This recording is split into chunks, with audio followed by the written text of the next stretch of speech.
আসসালামু আলাইকুম। আমি রাজিয়া ডেইলি ব্লগ চ্যানেল থেকে প্রতিদিনের মতো আবারও ছোট্ট একটা ভিডিও নিয়ে হাজির হয়ে গেলাম।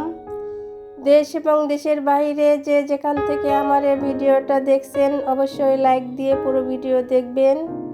ভালো লাগলে অবশ্যই সুন্দর একটা কমেন্ট করবেন। আর এই ভিডিওর শুরুতেই দেখতে পাচ্ছেন আমি 1 কেজির মতো কলিজা নিয়েছি, আর কলিজাগুলো ভুনা করব।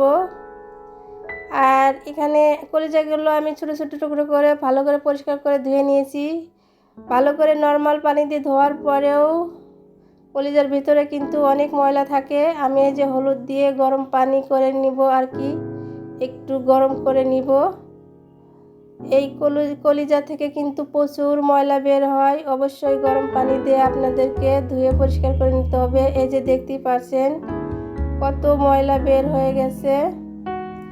কলিজার ভিতরে প্রচুর ময়লা থাকে, এগুলো নর্মাল পানি দিয়ে ধুলেও কাজ হবে না, অবশ্যই গরম পানি দিয়ে পরিষ্কার করে ধুয়ে নিতে হবে।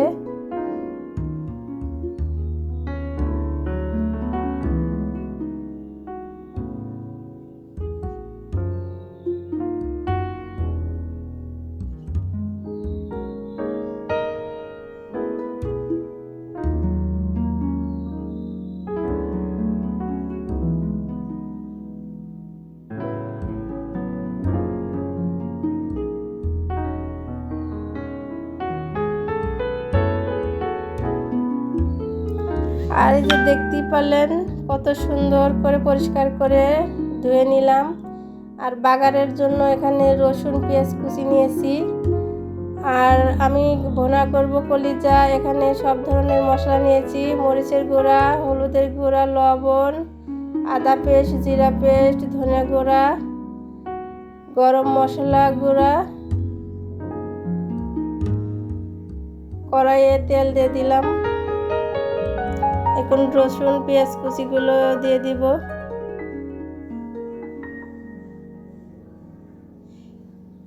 এভাবে কলিজাটা ভুনা করলে জাস্ট অনেক মজা হয়।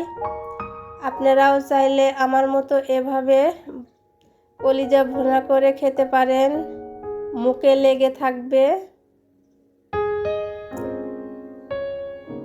এখন আমি এই যে পেঁয়াজ আর রসুন কুচির মধ্যে তেজপাতা দারচিনিটা দিয়ে দিলাম। আর আমি কিন্তু এলাচ, কালো এলাচ এগুলো কিন্তু জিরার সাথে বেটে নিয়েছি।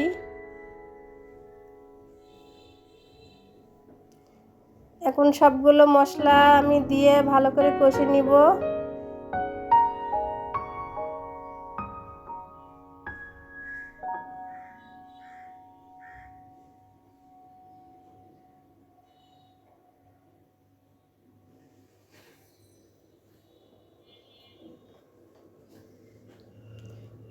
আমি হালকা একটু পানি দিয়ে দিলাম যাতে মশলাগুলো নিচে লেগে না যায়।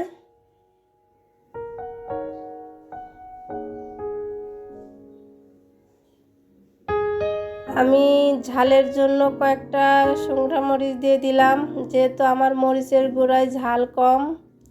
এই জন্য যারা ঝাল খেতে পছন্দ করেন অবশ্যই ঝালটা আপনাদের পছন্দ মতো দিয়ে দিবেন। মশলাটা কিন্তু অলরেডি আমার কষানো শেষ, উপরে তেল চলে এসেছে। আমি এখন এই যে কলিজাগুলো দিয়ে দিলাম। কলিজাগুলো সুন্দর করে আস্তে আস্তে কষে নিব অল্প আছে,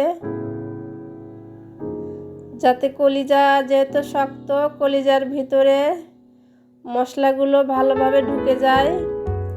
এই যে আমার কিন্তু আমি 10 মিনিট ধরে কলিজাগুলো আর কি কষিয়ে নিছি। এখন এই যে একটুখানি পানি দিয়ে দিলাম, যেহেতু আমি রুটি দিয়ে খাবো একটু ঝোল ঝোল রাখবো, বেশি ঝোল রাখবো না, পানি টেনে যাবে। আমি আবার 10 মিনিট জাল করে নিব।